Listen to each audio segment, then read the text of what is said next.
As I mentioned, when you hit that 48-hour moment, you realize it's going to be tough. And you start thinking the worst. But what happened was extraordinary. The case started to break at 4:20 a.m. this morning, when the family's home that was being guarded by state police, when the parents were still starting another day at the campsite where they'd last seen their daughter. 4:20 a.m., the car pulls up to a mailbox. Something is left. State police immediately go to the mailbox and identify what is a ransom note that had been left behind for Charlotte. State police worked diligently trying to find a match for a fingerprint. First one tried and wasn't successful. Second one was to identify any other prints in the New York State database that would be a match. The hit came at 2:30 in the afternoon. There had been a DWI in 1999 in the city of Saratoga. A fingerprint was found that matched what was found on the ransom note. So, a little more research, work, identify the location, and identifying the fact that there was a home they could visit. They found a double-wide house with a woman, the suspect's mother. The suspect lived in the camper behind. They had what they call a dynamic entry, a tactical maneuver, and within the camper they located the suspect.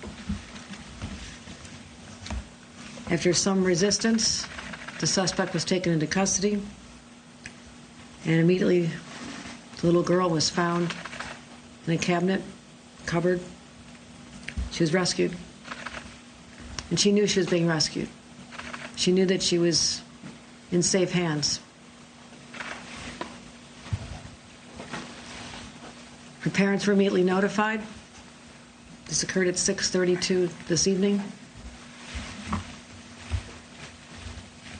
The suspect, 47-year-old male named Craig Nelson Ross Jr., is still being questioned. At this moment, charges have not been brought, but they are fully expected.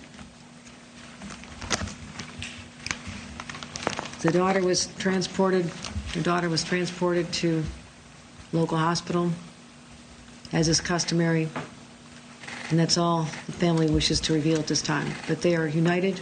She is in good hands. She appeared to be outwardly physically unharmed at the time, but we'll leave the rest of this information about little Charlotte to her family at a time they deem appropriate. Often these stories don't end up like this. Every second is key. There's a lot of pressure. Split decisions are made. Because you know, not just a life is hanging in the balance, but a little innocent child's life is hanging in the balance. So, to the teams behind me, you work quickly. You work with great urgency. You put it together, the puzzle pieces. You're able to track down the location of Charlotte through technology. But ultimately, it was the two SWAT teams, one federal, one state, that landed in helicopters in Boston Spa to rescue Charlotte.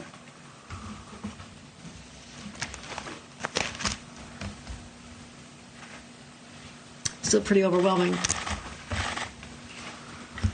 because all of us feared the worst.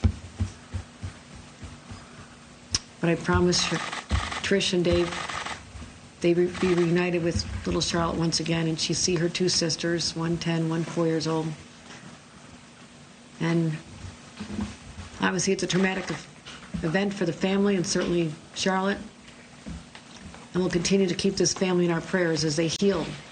Thank you for watching. Go to newsnationnow.com to find NewsNation on your television provider. And don't forget to click the red subscribe button below to get more of NewsNation's fact-driven, unbiased coverage.